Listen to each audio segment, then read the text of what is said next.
A very good morning to you and welcome to the Power Breakfast News online edition. I am Kirigo Ngarwam.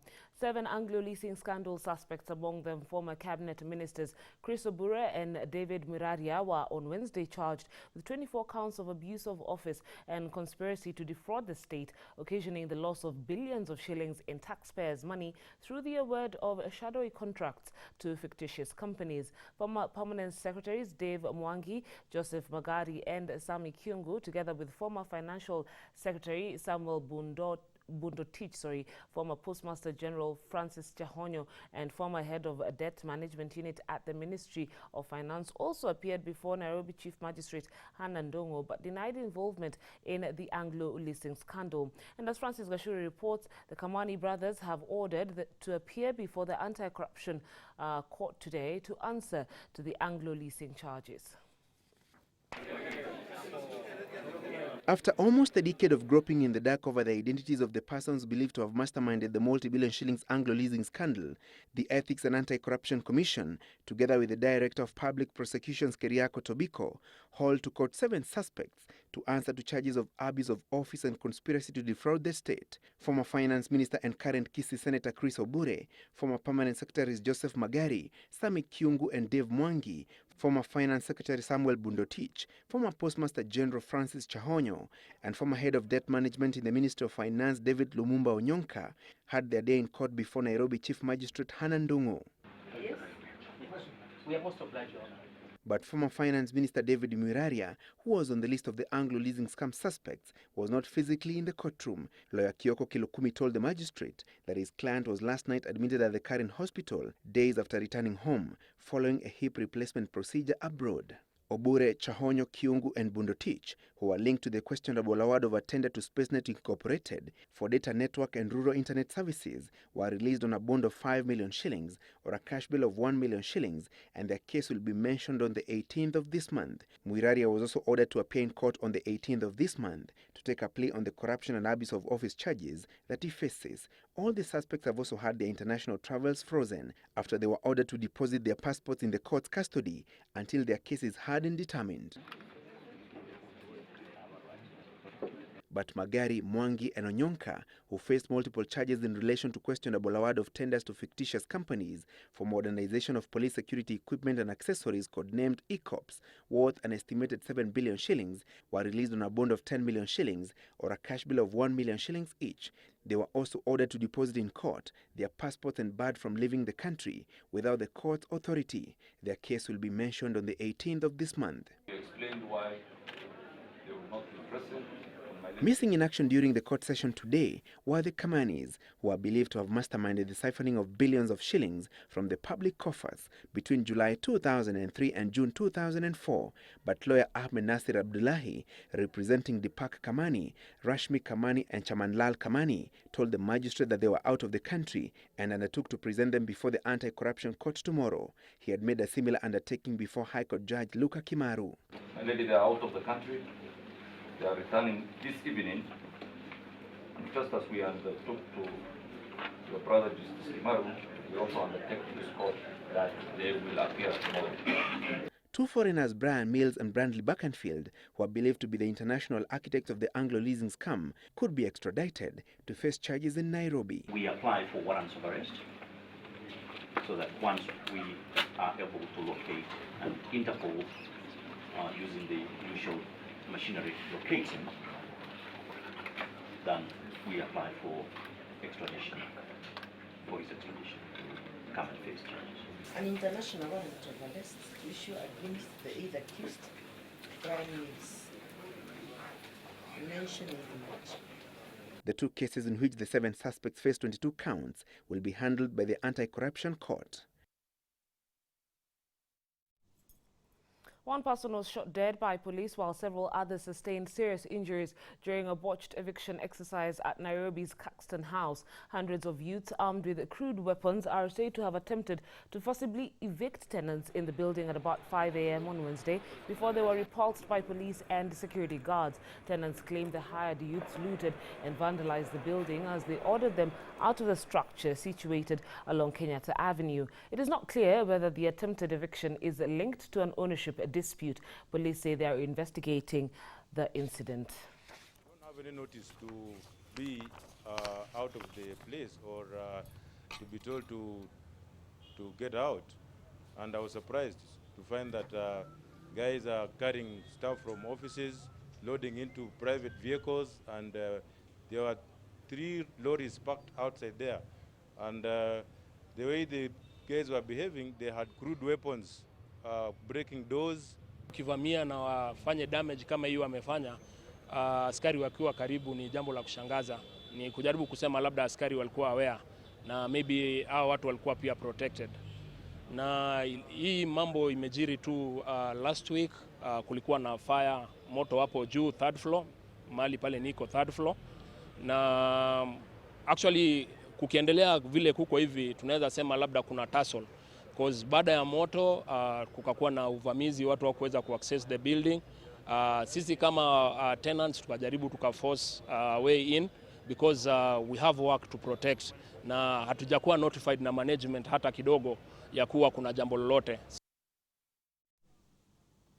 The results of a DNA test conducted on a body found in Voi have confirmed that it is indeed that of Meshach Yebei. The results from Lancet Laboratories in South Africa confirmed that the body was a 99.9% match to that of Yebei's. The family now wants the government to take action on people who are suspected to have murdered the man who is claimed to have been a witness at the International Criminal Court, although the Hague-based court later dismissed the claim. It has been one big roller coaster ride of unanswered questions since ICC witness Meshach Yebei went missing, his family trying to unravel a mystery surrounding his whereabouts as well as whether he was alive or dead. And Wednesday, DNA results from Lancet Laboratories in South Africa seem to have unraveled the mystery, confirming that the body found in Voi and which has been lying there since December last year was indeed Yebei's, with a DNA match of 99.9%. The DNA test results show that samples taken from Yebei matched those taken from his mother and son. Vitu vingi hapo na alama nyingi ilionyesha na nywele yake jinsi imekaa hapa.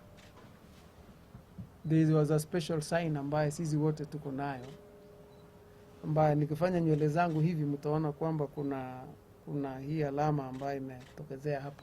The DNA results confirm the family's earlier suspicions that the body could be Yebei's. His family now wants the government to find out just who took his life, given the telltale signs of torture. Lakini sehemu ambayo ilikuwa tortured ni sehemu zake za siri. Hiyo ndio sehemu ambayo alikuwa tortured. John Kariuki ambaye ni kiongozi wa Serious Crimes Unit alisema hawezi kushika wale watu mpaka mwili upatikane. Sasa mwili umepatikana na ni wa Yebei. Sisi tulipeana majina ya suspects because they are known. I challenge them to arrest these people immediately. The family had earlier laid claim to a body which was later confirmed to be that one of Yusuf Hussein. The question that is on the lips of all and sundry is just who killed Meshach Yebei and why.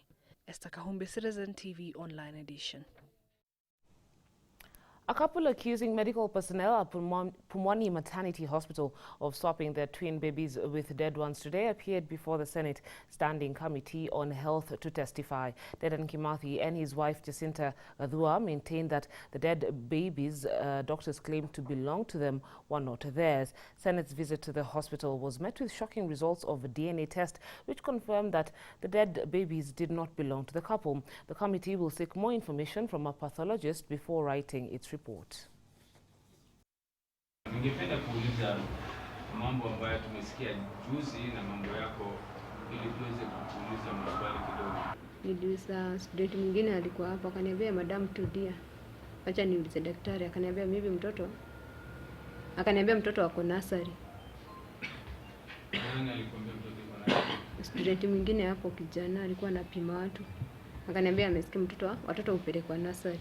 Sasa hata ndivyo walikuwa wananionyesha hao watoto wenye wanasema sasa ni wako. Walinionyesha hao watoto, lakini mimi niliambia huyo nasi, mimi hisia yangu na hao watoto kuna mahali inaambatana hata kidogo. hawa watoto sio wangu. Kama mlikuwa mnatafuta watoto wenye wamekufa ili muniwekee, mimi hawa sio wangu, nimekataa. Mandera County registered a historic achievement after Ibrahim Abdi, a former student at Sheikh Ali High School, scored a strong straight A of 81 points against all odds. Abdi, who is currently volunteering as a teacher at a secondary school in Mandera, is the second born in a family of 13 and hopes to become a doctor. Sheikh Ali Secondary School and indeed the entire Mandera County broke into song and dance Tuesday, celebrating a historic achievement by one of their own who scored a strong A-plane of 81 points against all odds. It does not matter where you are schooling in a classroom without the teachers, or you are learning under the tree, or you are learning, it does not matter. All that matters is the results at the end of the day. Ranging from inter-clan wars, lack of teachers and drought.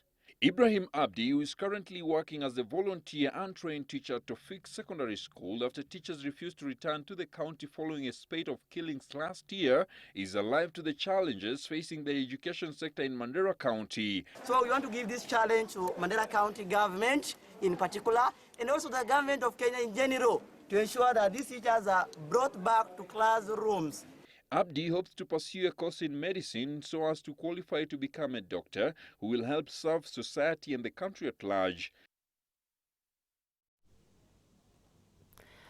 Now, what began as an innocent plan to tackle mice has turned into a bizarre tourist attraction on the Japanese island of Aoshima. The island, which is home to just 22 people, is being overrun by hundreds of cats. The felines were originally brought to the island of Aoshima to deal with mice that were damaging fishing boats.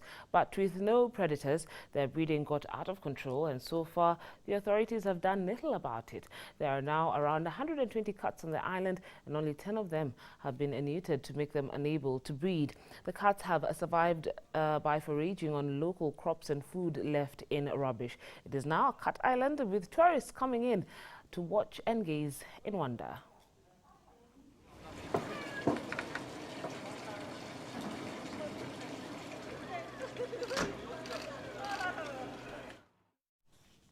Well, we've come to the end of the Power Breakfast News online edition for this hour. Many thanks for joining us. I am Kirigo Ngarua. Let's now have a music break. Enjoy.